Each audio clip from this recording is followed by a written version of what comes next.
üzerinde gördüğünüz dünya tatlısı elbisenin yapımını paylaşacağım. Ben bu kumaşa gerçekten hastaydım. Kesinlikle en favori kumaşım buydu ve bir şeyler yapmak için çok heyecanlıydım. Aslında vintage bir elbise yapmak istiyordum. Bunu zaten kumaş alışverişimde söylemiştim. Ama yeterli kumaşım olmadığı için bu tarzda bir şey çıktı. Yani tam hayal ettiğim gibi çıkmadı ama bu modeli gerçekten çok beğendim ben.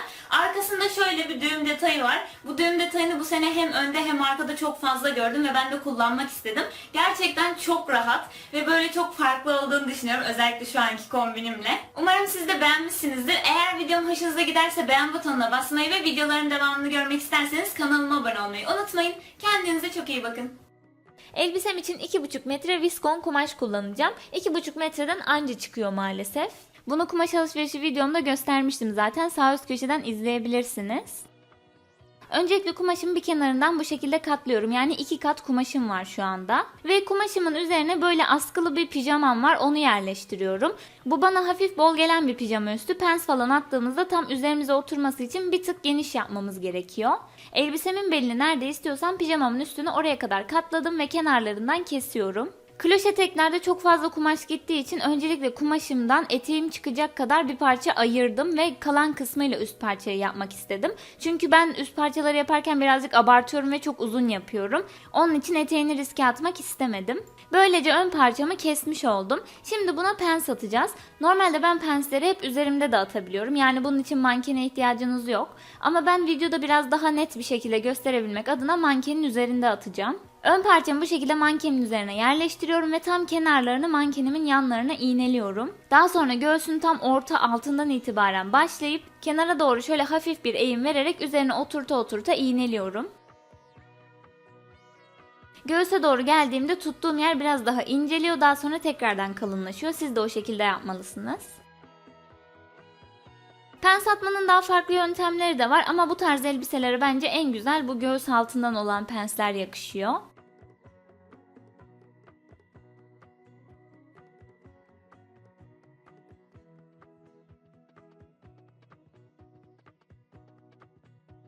İki tarafı da iğneledikten sonra bu şekilde görünüyor. İğnelediğim kısımları düz dikişle dikeceğim. Gördüğünüz gibi şu anda tam üzerimize oturacak hale geldi.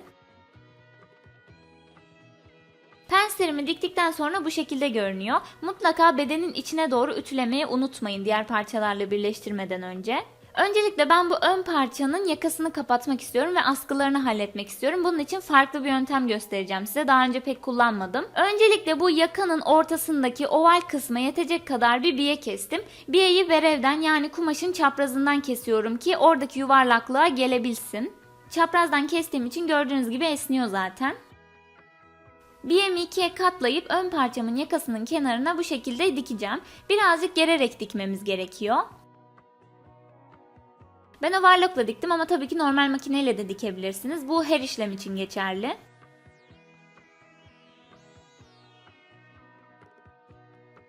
Yakasında dışarıdan görünen bir biye istemediğim için, yani kenarın dümdüz durmasını istediğim için biyeyi içeriye kıvıracağım. Ama isterseniz bu şekilde de bırakabilirsiniz. Biyemin bütün kenarını içeriye doğru katlayıp kenarlarından düz dikişle dikeceğim.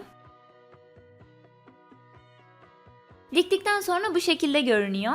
Böylece biyeyi tamamen içeriye saklayıp yakayı kapatmış oldum. Şimdi kol kenarlarını kapatıp aynı zamanda askıları da halledeceğim. Bu sefer az önceki biyeme göre çok daha uzun ve genişliği de 2 kat olacak şekilde 2 tane biye kestim. Askıları ne kadar kalınlıkta istiyorsanız bu kestiğiniz biyenin kalınlığını da ona göre değiştirebilirsiniz. Zaten birazdan ne kadar çok katladığımı göreceksiniz, yani çok ince bir askı elde edeceğim. Benim kestiğim parçaların genişliği 6 santim, boyları ise çok uzun, yani onu da göreceksiniz zaten. Şimdi bunları yine aynı şekilde ikiye katlıyorum ve bu sefer kol altından itibaren dikeceğim. Ama dikerken boşta kalan parçanın bütün kenarında birleştireceğim. Zaten ikiye katladığım için oralar ayrı duruyor şu anda. Diktikten sonra bu şekilde görünüyor. Zaten fark etmişsinizdir. Hem kol altıyla birleştirdim hem de kalan yerleri, yani boşta kalan yerleri de overlock'la kenarından birleştirmiş oldum.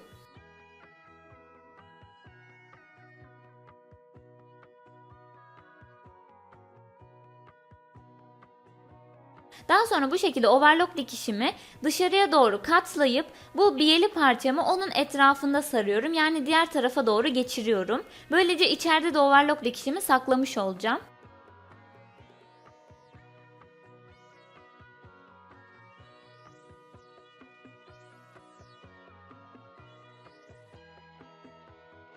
Ve aynı işlemi biyemin diğer kalan kenarına da yapıyorum.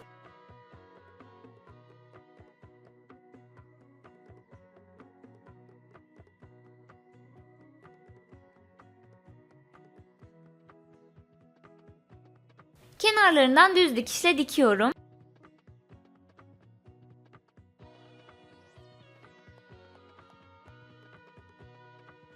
Diktikten sonra bu şekilde görünüyor. Gördüğünüz gibi hem yakamı kapattım, hem kol altımı kapattım, hem de askılarımı böylece yapmış oldum. Bu tekniği her türlü askılı kıyafette kullanabilirsiniz bu arada. Şimdi arka parçaları yapacağım. Kumaşımı bu kez 4'e katladım.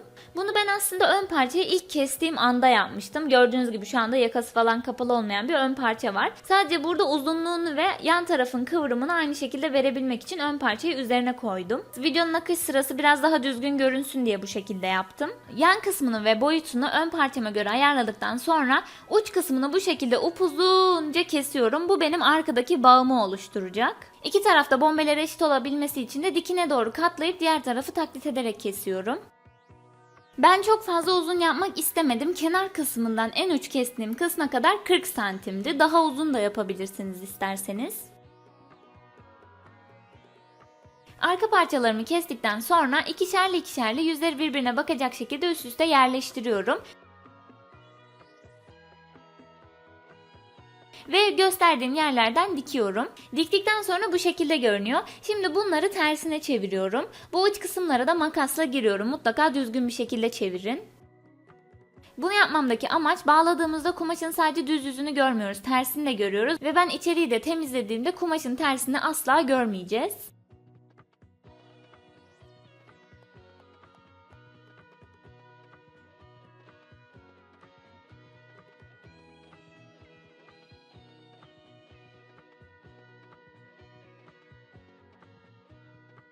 Parçalarımı güzelce ütüleyip kenarlarını bastırıyorum. Bunları böyle birbirine bağlayıp kullanacağız. Şimdi sıra ön parçayla birleştirmeye geldi. Ön parçamın yüzüne arka parçamın bir tanesini bu şekilde kenarına yerleştiriyorum. Ve bu kısmı dikeceğim. Diktikten sonra bu şekilde görünüyor. Diğer arka parçamı şu anda birleştirmedim çünkü oraya fermuar gelecek. Şimdi bu parçayı bir kenara alıyorum ve eteğimi hazırlayacağım. Yarım daire kloş etek yapacağım için kumaşımı ikiye katladım ama eninden katladığınızda yetmiyor. Çünkü ben midi boy bir elbise yaptım. Bunun için eninden katladığınızda kumaş yeterli olmuyor ve boyundan katlamanız gerekiyor. Yan tarafta da bir parça atmanız gerekiyor. Öncelikle eteğin belini nasıl kesmemiz gerekiyor onu söyleyeceğim. Normalde yarım daire kloş eteğin belini keserken bel çevremizi 3'e bölüyoruz ve bu sonuçtan 1 çıkararak keseceğimiz uzunluğu buluyoruz. Ama burada kenarına fermuar ekleyeceğimiz için ben 1 çıkarmadım ve onu pay olarak kullandım. Daha sonra kumaşın kat kenarından bu ölçüyü tık tık tık tık döndüre döndüre işaretliyorum. Eteğin boyunu ne kadar istiyorsanız az önce bulduğumuz bel ölçüsü artı istediğiniz boy kadar kumaşınız olması gerekiyor. Ve kloş keseceğimiz için de bütün ölçünün 2 katı kadar kumaş ayırmanız gerekiyor. Ben eteğimi 75 santim istiyordum. Artı 20 santim de belim için ayırdığım parçaydı. Yani toplamda 95 santim çarpı 2'den 190 santim kumaş gitti. Etek ucuma da belimle yaptığım şeyin aynısını yapıyorum. Mezroyu döndüre döndüre işaretleyip noktaları birleştiriyorum. Daha sonra buralardan pay bırakarak kesiyorum. Viskon kumaşlarda çok fazla kaygan bir kumaş olduğu için çok muntazam kesim yapmayabilirsiniz. Ama onu daha sonradan üzerinizde prova yaparak ayarlarsınız. Hiç merak etmeyin. Bakın mesela benim eteğimin bir kısmı birazcık düz olmuş. Daha sonradan üzerime deneyerek düzelttim. Şimdi eteğimi bu şekilde önüme açıyorum ve seriyorum. Bel kısmının bir kenarına hazırladığım ön parçayı kenarından yerleştiriyorum. Tabii ki yüzü yüzüne bakacak şekilde.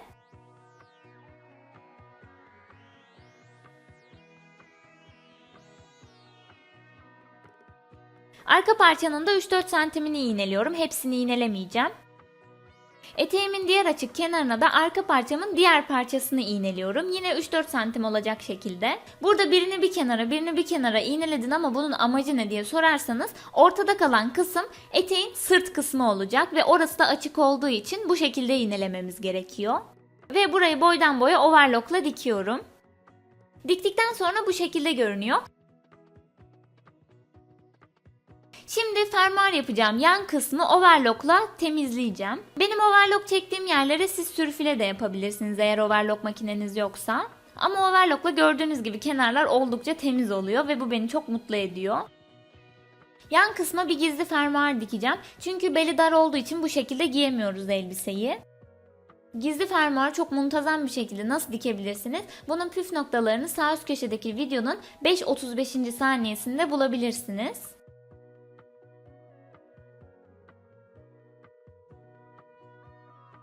Fermuarımı diktikten sonra bu şekilde görünüyor.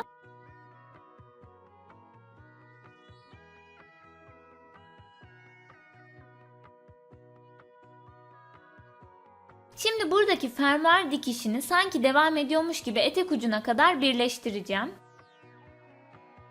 Ve böylece hiçbir potluk olmadan gizli fermuarı yerleştirmiş oldum.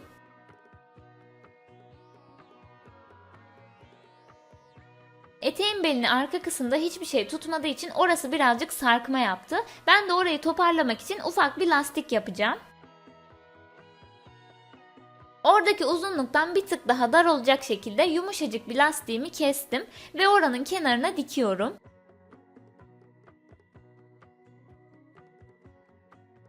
Diktikten sonra lastiği içeriye doğru kıvırıp tekrardan kenarından düz dikişle dikiyorum.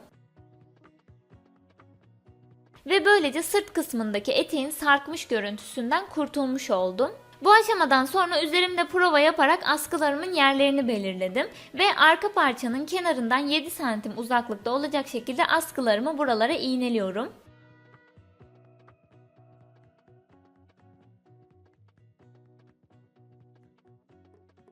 İğnelediğim yerlerden düz dikişle dikip uçlarını kestikten sonra askılarım bu şekilde hazır oldu. Ayrıca arka kısmı da bu şekilde istediğim gibi düğümleyip oraları diktim. Çünkü açılabilir viskon kumaş çok kaygan bir kumaş olduğu için hemen birbirinin üstünden açılıyor. Ve bunu istemedim. Zaten yan taraftan giyip çıkardığım için hiçbir sorun olmadı buraya dikmem. Ve son olarak da eteğimin uçlarını 2 kez içeriye kıvırarak diktim. Ben bunu Instagram'dan püf noktasını paylaşmıştım zaten. Kloş eteklerin uçları birazcık yuvarlak olduğu için katlaması pek kolay olmuyor.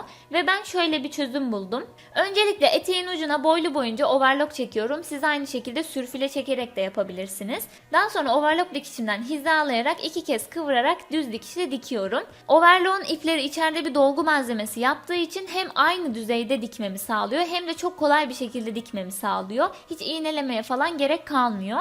Ayrıca kenar kıvırma ayağı da kullanabilirsiniz ama kullanamıyorum diye çok yorum geldiği için böyle bir çözüm de buldum ben.